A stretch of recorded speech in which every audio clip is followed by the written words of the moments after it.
Good evening, everyone. Today we discuss about the topic management importance. Management के क्या क्या importance है, क्या क्या इसके महत्व है, इसके बारे में हम आज के इस वीडियो लेक्चर में डिस्कस कर रहे हैं बच्चों। तो लास्ट वीडियो में हमने मैनेजमेंट के 4 ऑब्जेक्टिव पढ़े, जिसमें हमने अलग अलग स्तर पर अलग अलग उद्देश्यों के बारे में डिस्कस किया। आज हमारा टॉपिक है कि भाई मैनेजमेंट का हम क्यों उपयोग करते हैं, उसकी क्या खास बातें हैं, उसके क्या महत्व हैं, उसका क्या इम्पोर्टेंस है बिजनेस सेक्टर में या नॉन बिजनेस सेक्टर में या किसी भी फील्ड में ले लीजिए। तो वो चीज हम डिस्कस करने वाले हैं बच्चों। थोड़ा सा देखो पैराग्राफ पढ़ लेते हैं, फिर इसके जो मुख्य बिंदु हैं इंपॉर्टेंस के वो हम डिस्कस करेंगे। The management was in the form of development order of human civilisation in some form. आगे है, in which the humanity started working in an organized manner. Organized work cannot be achieved in any field, be it economic, social, political, or legal, without achieving its objective of proper management. ये जो पूरा paragraph लिखा है, इसका मतलब ये हुआ है कि ये जो मैनेजमेंट है उसका किसी न किसी रूप में धीरे धीरे क्या हुआ है, डेवलपमेंट हुआ है। जैसे इंसान ने, जैसे ही एक मनुष्य ने ग्रुप में रहकर जब से काम करना शुरू किया है, चाहे वो कोई सा भी क्षेत्र हो, इकोनॉमिकल क्षेत्र हो, चाहे वो सोशल हो, चाहे वो लीगल हो, चाहे वो किसी भी फील्ड से बिलोंग करता हो, किसी भी फील्ड में अपने टारगेट को हम तब तक प्राप्त नहीं कर सकते, तब तक अचीव नहीं कर सकते जब तक वहां पे प्रॉपर मैनेजमेंट न हो। यानी कहने का मतलब, जैसे आप अपनी स्कूल में अध्ययन कर रहे हो और उस स्कूल में बहुत ही बढ़िया स्टाफ है, लेकिन मैनेजमेंट जो है वो प्रॉपर नहीं है, तो रिसोर्सेज अच्छे होने के बावजूद भी आप अपना टारगेट, अपना रिजल्ट अचीव नहीं कर सकते। क्यों? There is a lack of management, क्योंकि वहां पे मैनेजमेंट का अभाव है। तो बच्चों बात समझ में आई ना? जब भी आपको अपने ऑब्जेक्टिव अचीव करने हो, जब भी आपको अपने गोल अचीव करने हो, तो उसके लिए आपको एक प्रॉपर मैनेजमेंट, प्रॉपर प्लानिंग करनी होगी। बिना प्रॉपर प्लानिंग के, बिना प्रॉपर मैनेजमेंट के आप अपने टारगेट को अचीव नहीं कर सकते, चाहे आपके पास कितने ही बढ़िया से बढ़िया रिसोर्सेज कितनी ही मात्रा में क्यों न अवेलेबल हो। तो बच्चों इस तरह से बहुत सारी बातें लिखी हुई है। 1990 में क्या हुआ था कि भी अपने लिबरलाइजेशन हुआ था, बहुत सारे उद्योग धंधे मार्केट में अवेलेबल हो गए, क्योंकि उस समय जो भी प्रतिबंध वगैरह थे, जो भी रेस्ट्रिक्शन थे, वो गवर्नमेंट ने हटा दिए थे। तो उस समय 1990 में बहुत सारे उद्योग धंधे, बड़ी बड़ी फैक्ट्रियां मार्केट में अवेलेबल हुई, लॉन्चिंग हुई, तो उस समय कंपटीशन बहुत बढ़ गया था। तो कंपटीशन में वही इंस्टीट्यूशन सक्सेसफुल हुए जिनमें प्रॉपर मैनेजमेंट था। तो हर जगह मैनेजमेंट का अपना अपना रोल है, अपना अपना इंपॉर्टेंस है। फिर भी हम कुछ टॉपिक्स के आधार पर हम ये डिस्कस करेंगे कि इसका क्या क्या इंपॉर्टेंस है। तो बच्चों अब जो आपका महत्वपूर्ण बिंदु है वो यहां से आपको पढ़ने हैं। वो तो एक ओवरव्यू था, इसमें कोई ज्यादा खास बातें नहीं थी। अब पहला पॉइंट है फेसिंग कंपटीशन। हिंदी में इसको बोलते हैं प्रतिस्पर्धा का सामना करना। यानी जो भी मार्केट में कंपटीशन है उसका क्या करना, सामना करना। देखो सबको पता है आज के युग में बहुत सारी कंपनियां बिजनेस सेक्टर में हैं। अब बिजनेस सेक्टर में सारी कंपनियां चल रही है, सब पैसे लगा रहे हैं, सब बात ठीक है, लेकिन पैसा वही कमा रही है, सक्सेसफुल वही है जिसने अपना मैनेजमेंट, अपनी जो प्लानिंग है वो एक बेस्ट वे में इन्होंने ऑर्गेनाइज्ड की हो। जैसे मान लीजिए एग्जांपल ले लीजिए, जैसे ये जियो आया था सबसे पहली बार। जियो मार्केट में आया तो इनकी एक प्लानिंग थी। इनकी क्या प्लानिंग थी कि मार्केट में सबसे पहले फ्री का डेटा पैक दे दो तो कस्टमर क्या हो जाएंगे, उसके आदी हो जाएंगे। फिर इन्होंने,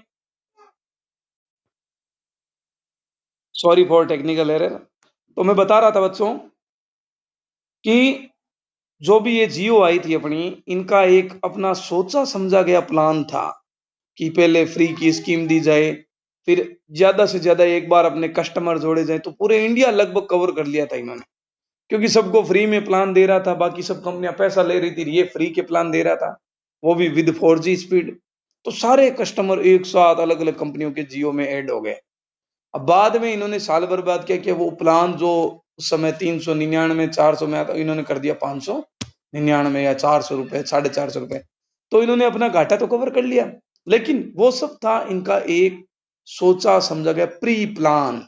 ये प्री प्लान सब कुछ मैनेजमेंट पर ही डिपेंड करता है। और आज देख लो, वो संस्था ये जियो आज इस मार्केट में इस तरह कंपटीशन में सबसे आगे है, बाकी वोडाफोन, एयरटेल, एयरसेल को तो उन्होंने बंद ही करवा दिया।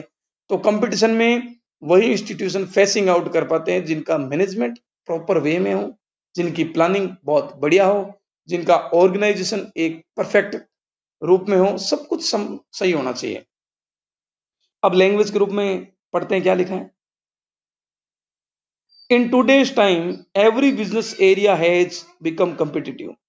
आज के समय में हर एक क्षेत्र, हर एक बिजनेस सेक्टर क्या हो गया, कॉम्पिटिटिव हो गया, बड़ा ही प्रतिस्पर्धी हो गया।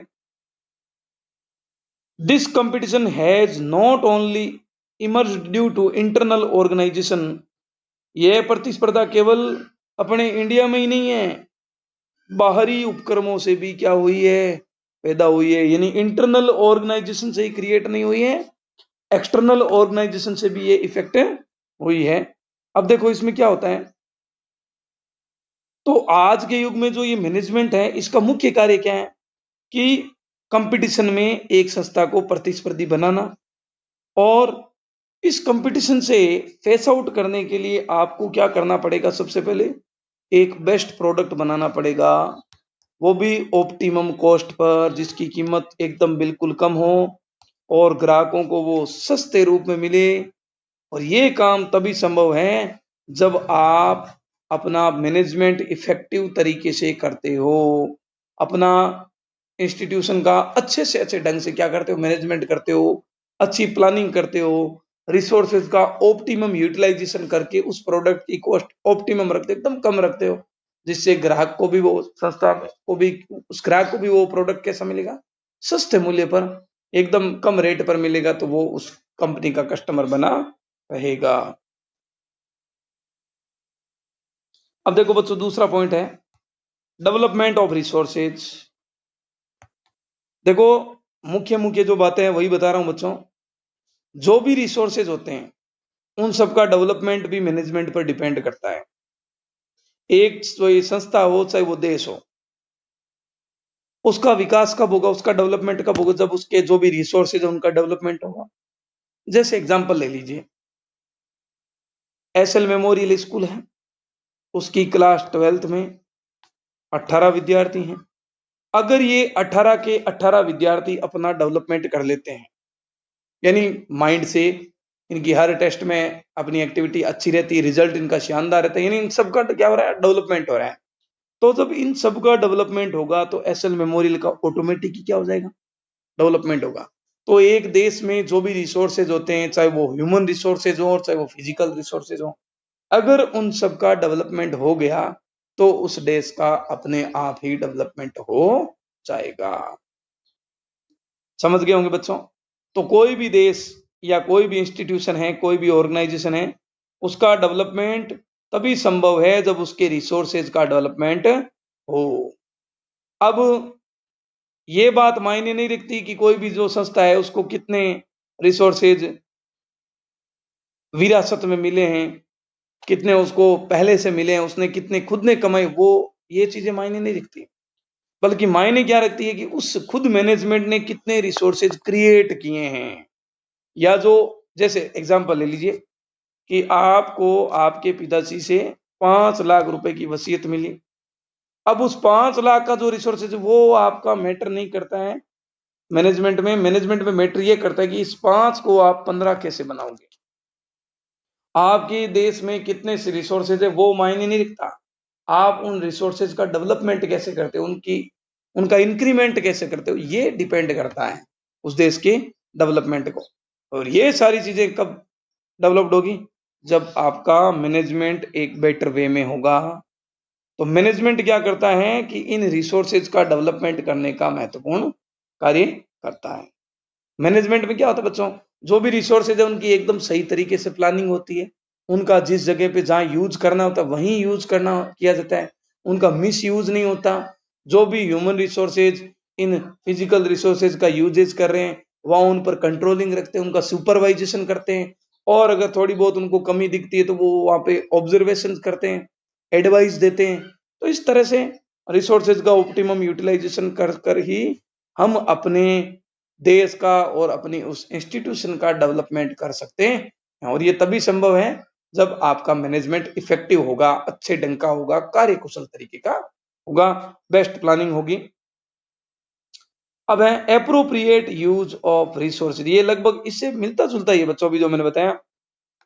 एप्रोप्रिएट यूज ऑफ रिसोर्सेज का मतलब यही होता है ऑप्टिमम यूटिलाइजेशन ऑफ रिसोर्सेज, यानी जो भी रिसोर्सेज आपकी फर्म में हैं उनका बेस्ट वे में सही तरीके से एप्रोप्रिएट रूप में यूजेज हो रहा है या नहीं हो रहा है।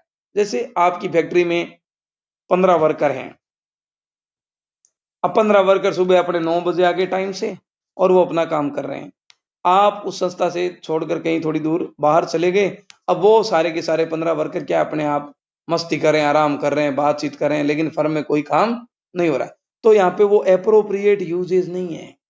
क्यों नहीं है? क्योंकि उन पर किसी का कंट्रोलिंग पावर नहीं है, उन पर किसी का नियंत्रण नहीं है। तो ये कंट्रोलिंग नहीं होना भी लेक ऑफ मैनेजमेंट है। तो मैनेजमेंट में क्या होता है, कंट्रोलिंग भी होती है, प्लानिंग भी होती है, ऑर्गेनाइजेशन भी होता है, डायरेक्शन भी होता है, और लीडरशिप भी होती है, कम्युनिकेशन भी होता है। सारे काम मैनेजमेंट के पार्ट होते हैं। एक भी अगर पार्ट अगर नहीं होगा तो वह मैनेजमेंट बेटर वे में, इन प्रॉपर वे में नहीं होगा। तो बच्चों बताना चाहूंगा कि मैनेजमेंट से ही आप अपने जो रिसोर्सेज हैं, चाहे वो फिजिकल हो चाहे वो ह्यूमन रिसोर्सेज हो, उनका एप्रोप्रिएट यूज कर सकते हो और उनकी जो इफिशियंसी है उसको इंक्रीज कर सकते हो। सबको पता है कोई भी इंस्टीट्यूशन होता है उसके पास हमेशा अनलिमिटेड रिसोर्सेज नहीं होते, लिमिटेड रिसोर्सेज ही होते हैं। हमारे स्कूल में भी जैसे अकाउंट्स का टीचर एक ही है, दो थोड़ी है, तो एक ही है, तो उस एक टीचर का ऑप्टिमम यूज करके अधिकतम उससे ज्ञान लेकर जब आप काम करोगे तभी आपको रिजल्ट मिलेगा। तो बच्चों हर एक इंस्टीट्यूशन के पास अपने लिमिटेड रिसोर्सेज होते हैं, उन लिमिटेड रिसोर्सेज का आप अलग अलग ऑप्शन वाइज अल्टरनेट यूज कैसे करते हो, ये सब आपको मैनेजमेंट ही सिखाता है। यानी मैनेजमेंट आपको ये बताता है कि ये जो लिमिटेड रिसोर्सेज हैं इनका यूजेज, इनका उपयोग कहाँ कहाँ करना है और कैसे करना है, और इफेक्टिव तरीके से इनका उपयोग आप कैसे कर सकते हो। ये चीजें, इन सब चीजों की जानकारी आपको मैनेजमेंट से ही प्राप्त होती है। तो बच्चों समझ में आ गया होगा कि अगर आपको अपने रिसोर्सेज का ऑप्टिमम यूटिलाइजेशन करना है, एप्रोप्रिएट यूज करना है, फॉर यूजफुल पर्पज के लिए करना है, तो आपको वहां पे मैनेजमेंट यूज करना पड़ेगा। आपको वहां पे कुछ प्लानिंग करनी पड़ेगी, कुछ जो विकल्प है, जो अल्टरनेट ऑप्शन है वो आपको बताने पड़ेंगे, कहाँ कहाँ उनका यूज करना है, ये सब डायरेक्टिंग का काम आपको करना होगा। अदरवाइज आपका रिसोर्सेज चल रहा है लेकिन उससे कोई प्रोडक्शन, मतलब मशीन चल रही है अपने आप, वहां कोई भी लेबर काम नहीं कर रही है, वो मशीन अपने आप लाइट यूज कर रही है, बिजली यूज करी, लेकिन उससे प्रोडक्शन जीरो हो रहा है। तो यहाँ पे मैनेजमेंट का लेक ऑफ, या मैनेजमेंट का लेक ऑफ है, या मैनेजमेंट का अभाव है, तो वो अपने आप ही संस्था क्या होगी, घाटे में जाएगी। अब इनोवेशन एंड इट्स यूज, इसको बोलते हैं नव प्रवर्तन, नई नई खोज, नई नई तकनीक और उसका उपयोग कैसे किया जाए। तो बच्चों आज का जो युग है नई टेक्नोलॉजी का युग, अभी देख लीजिए ऑनलाइन क्लासेस चल रही है, कभी सोचा ही नहीं होगा कि ऐसे भी हमें पढ़ाई करनी पड़ेगी। तो ये एक प्रकार का इनोवेशन है, घर बैठे पढ़ाई करना। तो बच्चों आज के इस युग में इनोवेशंस और उसका यूज हर एक संस्था के अपने डेवलपमेंट करने के लिए बिल्कुल जरूरी हो गया है। अब देखो, जो संस्थाएं बंद पड़ी है, जो ये ऑनलाइन यूज नहीं कर रही है, वो अपना खुद का नुकसान कर रहे हैं। उनके स्टूडेंट की संख्या टूट रही है, वो स्टूडेंट किसी अदर स्कूल में एडमिशन ले रहे हैं, तो ये नुकसान किनका है? उस संस्था का है। क्यों? क्योंकि वो इनोवेशन को अपना नहीं रहे हैं। अब जैसे एक एग्जांपल है आपकी बुक में, देखो, innovation mean the production of new items such as synthetic detergent substituting face pad washing soap. ये कह रहा है कि जो कपड़े धोने की साबुन होती है, उसके स्थान पर अगर आप अच्छा साफ करने वाला सिंथेटिक डिटर्जेंट यूज करें, तो वो ज्यादा यूज होगा। यानी साबुन के स्थान पर डिटर्जेंट ज्यादा यूजफुल होगा। उसका अगर आप यूज करेंगे, उपयोग करेंगे, तो आपको उस प्रोडक्ट में अच्छी क्वालिटी मिलेगी, सफाई में।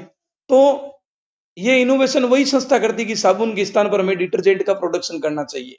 तो जब वो प्रोडक्शन करेगी, तब वो कस्टमर खरीदेंगे, और वो संस्था अपने आप ही, और साबुन के पीछे ही पकड़ के रखेंगे, तो दूसरी संस्थाएं जो डिटर्जेंट बनाने का काम करेगी, वो संस्थाएं कंपटीशन में आगे निकलेगी, और आपकी संस्था, आपका इंस्टीट्यूशन पीछे रह जाएगा, और आपके ऑब्जेक्ट पूरे नहीं होंगे, और आपका धंधा भी कुछ समय बाद क्या हो जाएगा? बंद हो जाएगा। तो इनोवेशंस को भी बनाना जरूरी है, उसको भी एप्लीकेबल करना जरूरी है। अब जैसे देखा होगा बच्चों, नई नई मोबाइल कंपनियां क्या करती है, नए नए मोबाइल लॉन्च करती है। पहले मोबाइल बड़े आते थे, उनमें कैमरा 4-4 5-5 मेगापिक्सल भी महंगा होता था। धीरे धीरे नए नए टेक्नोलॉजी, हर दिन नए फोन आ रहे हैं, कोई न कोई नए फीचर्स से। आज एक मोबाइल फोन पूरा कंप्यूटर का काम कर रहा है। तो जो कंपनी नए फीचर्स लाती है, उसकी कंपनी की डिमांड मार्केट में बढ़ती है, उसके जो स्मार्टफोन है मार्केट में ज्यादा बिकते हैं। क्वालिटी जो बढ़ाता है, उसकी टेक्नोलॉजी में जो इनोवेशन जो नए नए ऐड करता है, उसके ही प्रोडक्ट सबसे ज्यादा बिकते हैं। तो हर एक इंस्टीट्यूशन को अपनी फर्म में, अपने बिजनेस में कुछ नए इनोवेशंस और उनका यूज करना बिल्कुल जरूरी है। अगर आपको इस कंपटीशन में, इस कंपटीशन के युग में अगर टिके रहना है, बने रहना है, तो अगर आप इस नए नए इनोवेशन का यूज करेंगे, तो कस्टमर की लाइन लगेगी, और ज्यादा से ज्यादा आपकी कंपनी का क्या होगा? फायदा होगा, और वो मार्केट में सबसे अव्वल दर्जे की कंपनी मानी जाएगी, इंस्टीट्यूशन मानी जाएगी। तो ये सब काम एक नए आइडिया, नए विचार, नई प्लानिंग से ही संभव है। और हर प्लानिंग में मैनेजमेंट का बिल्कुल रोल होता है कि उसको कैसे, आइडियाज को कैसे प्रीफर किया जाए, उनको कैसे एप्लीकेबल किया जाए, उनमें क्या क्या खास बातें, क्या क्या फीचर्स जोड़े जाएं। तो ये सब मैनेजमेंट ही बताता है बच्चों।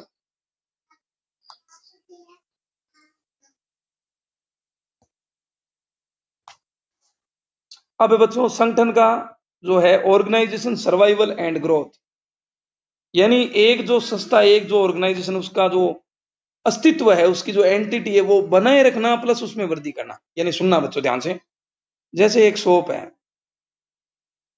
उसमें 500 कस्टमर है, तो हर एक इंस्टीट्यूशन, हर एक दुकानदार ये चाहता है कि उसके 500 कस्टमर तो बने रहे। तो इसका मतलब वो ऑर्गेनाइजेशन सर्वाइवल एंड ग्रोथ, और वो ये चाहता है कि ये 500 से 1500 भी हो। तो जो हैं वो तो बने रहें, और नए भी ऐड हो। ये हर एक इंस्टीट्यूशन का क्या होता है? अपना एक टारगेट होता है। यानी अपनी सर्वाइवल की सुरक्षा करना, अपने अस्तित्व की सुरक्षा करना, उसकी वृद्धि करना, और ज्यादा से ज्यादा प्रॉफिट अर्न करना, ये एक ऑर्गेनाइजेशन का सबसे बड़ा महत्वपूर्ण ऑब्जेक्ट होता है। ये 3 ऑब्जेक्ट सब संस्थाओं के होते हैं, और हर एक संस्था ये चाहती है कि वो लॉन्ग टर्म में प्रॉफिट कमाए, न कि शॉर्ट टर्म में एक बार प्रॉफिट कमा लिया और बस आगे कुछ हो ही नहीं, ऐसा नहीं चाहती। हर एक इंस्टीट्यूशन ये चाहता है कि वो लंबे समय तक लाभ अर्जित करें, लंबे टाइम तक वो प्रॉफिट अर्न करती रहे। तो इसके लिए ये सब जरूरी है कि वो जो रॉ मटेरियल खरीदती है, उसमें जो मटेरियल यूज कर रही है, उन सब में कोऑर्डिनेशन बनाकर एक ऐसे प्रॉपर प्रोडक्ट का प्रोडक्शन करे जो ग्राहकों को ज्यादा पसंद आए। जैसे देखो एग्जांपल पढ़ते हैं। There are mainly 3 objective of an organisation: survival, protection, अपना अस्तित्व बचाए रखना; ग्रोथ एंड प्रॉफिटेबिलिटी, यानी उस अस्तित्व को बढ़ाना, बिजनेस को बढ़ाना, बिजनेस की सुरक्षा करना, और बिजनेस में ज्यादा से ज्यादा प्रॉफिट कमाना। ये तीनों ऑब्जेक्टिव जो है मैन्युअली डिपेंडेंट होते हैं, such as the existence of the organisation is necessary for the growth, profitability is necessary for long term survival। ये तीनों चीजें एक दूसरे पर इस प्रकार से निर्भर हैं, जैसे अगर आपको अपने बिजनेस में ग्रोथ करनी है तो उसका मेंटेनेंस रखना जरूरी है, और ये तभी संभव होगा जब आप लॉन्ग टर्म में क्या करो, प्रॉफिट कमा रहे हो, तभी आपके ग्राहक भी बने रहेंगे और उनमें वृद्धि भी, यानी हर एक चीज एक दूसरे से इंटरकनेक्ट है। जैसे देखो आगे लिखा है, management ensure the survival and growth of the organisation by establishing proper position in different input such as raw material. यानी कहने का मतलब यह है कि एक मैनेजमेंट किसी भी ऑर्गेनाइजेशन में जो भी इनपुट यूज किए जाते हैं उन सब का बढ़िया से बढ़िया प्रॉपर वे में उनका यूजेज करके, उनका यूटिलाइजेशन करके, जो भी उद्देश्य होते हैं वो संगठन को लाभ पहुंचाने का ही काम करते हैं। यानी कहने का मतलब सारांश की बात यही है कि जो भी इनपुट उसके पास है, रॉ मटेरियल है, चाहे वो इक्विपमेंट है, चाहे वो जो भी रिसोर्सेज, उन सब का प्रॉपर वे में कोऑर्डिनेशन करके उनका इस तरह से यूजेज करना कि वो आपको एक बेस्ट प्रोडक्ट को बनाने में आपकी हेल्प करे। और ये सब तभी संभव है जब आपका जो ऑर्गेनाइजेशन है वो अच्छा होगा, उसमें काम करने वाले वर्कर अच्छे होंगे, आपने उनकी जो स्टाफिंग की जो नियुक्ति की है, सिलेक्शन जो किया है वो प्रॉपर वे में किया है, योग्य व्यक्तियों की नियुक्ति की है, उनका जो रेम्यूनरेशन आप बढ़िया कर रहे हो। तो जो भी कंपनियां इस तरह से अगर अपना रिसोर्सेज यूज कर रही है तो वो संस्थाएं आज अपने इस अस्तित्व में टिकी। जैसे 1907 में Tata iron and steel company सबसे बड़ी स्टील कंपनी थी, क्योंकि उसका मैनेजमेंट जो पावर था वो बहुत ही बढ़िया था। वो छोटी स्तर की कंपनी थी, बाद में बहुत ही बड़े स्तर की कंपनी बन गई। अब देखो बच्चों, अब शॉर्ट में बता रहा हूं, economical development of the country. सीधी सीधी बात है, एक देश का इकोनॉमिकल डेवलपमेंट तभी होगा जब वहां की जो जनता है, जहां की जो पब्लिक है, उनका इकोनॉमिकल रूप से डेवलपमेंट हो। और हर एक देश का इकोनॉमिकल डेवलपमेंट मुख्यतः निम्न बातों पर डिपेंड करता है। ये माइकल पोर्टर ने ऐसी बात कही है। Number 1, competitive competence is any industry of any country depend on 4 factor: the position of the resources, वहां की जो रिसोर्सेज है उनकी क्या स्थिति है, डिमांड, आगे लिख रहा है, the position of demand of product and services, product और सर्विसेज की क्या डिमांड है, उनके जो रिलेटेड जो स्टेटस है, उद्योग धंधे, उनकी क्या स्थिति है, और हर एक संगठन में, हर एक ऑर्गेनाइजेशन के बीच कौन सा क्या कंपटीशन है।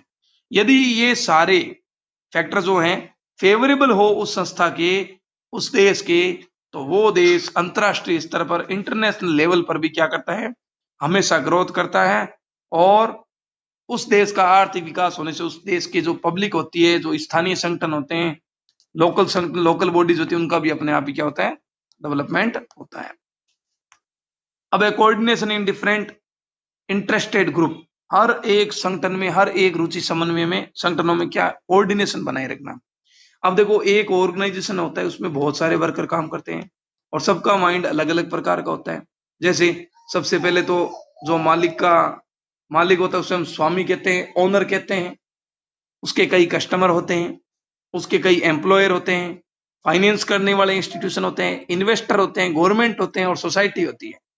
जब इन सारे इंटरेस्टेड ग्रुप, जिससे उस ऑर्गेनाइजेशन से जो कनेक्ट है, ऑर्गेनाइजेशन से जो भी लोग इंटरेस्टेड ग्रुप हैं, इन सब में अगर आपने कोऑर्डिनेशन बनाए रखा, यानी इनकी जो इच्छाएं हैं अगर आपने वो पूरी की, जैसे ग्राहक की क्या डिमांड होती है, उसको अच्छा प्रोडक्ट कम कीमत पर दिया जाए, एम्प्लॉयर की क्या डिमांड होती है, उसको अच्छी सैलरी दी जाए, मालिक की क्या डिमांड होती है, उसको अच्छा प्रॉफिट हो, सरकार की क्या होती है, उसको अच्छा टैक्स मिले, इन्वेस्टर को क्या, उनको ज्यादा से ज्यादा रिटर्न मिले, सोसाइटी को क्या, कि उसको रोजगार मिले।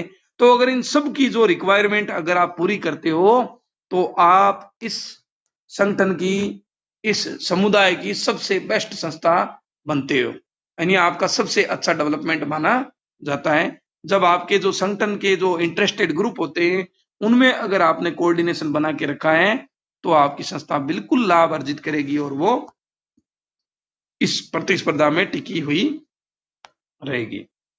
अब स्टेबिलिटी इन सोसाइटी, इसका मतलब ये हुआ है कि management plays an importance role in bringing stability in social system. देखो, समाज में बहुत सारे परिवर्तन होते हैं, कई लोग उस परिवर्तनों को ग्रहण कर लेते हैं, एक्सेप्ट कर लेते हैं, लेकिन कुछ लोग रूढ़िवादिता की भावनाएं रखते हैं, वो इनको नई नई टेक्नोलॉजी को एक्सेप्ट नहीं करते। तो मैनेजमेंट क्या करता है कि धीरे धीरे इन नए नए जो आइडियाज होते हैं, नए नए जो प्रोडक्ट होते हैं, टेक्नोलॉजी होते हैं, उनको समाज में अपने स्तर से लागू करवाने का काम करते हैं, जिससे जो समाज में क्या होती है, कंटिन्यूटी बनी रहती है, और जो भी परिवर्तन, जो भी चेंजेस होते हैं, उनका गति से उनका विखंडन नहीं होता। यानी कहने का मतलब ये है, उनको लोग एक्सेप्ट कर लेते हैं और समाज में विरोध उत्पन्न नहीं होते हैं, उनके अगेंस्ट नहीं होते हैं। तो बच्चों, ये 8 मैंने आपको जो इंपॉर्टेंस थे वो आपको बताए हैं।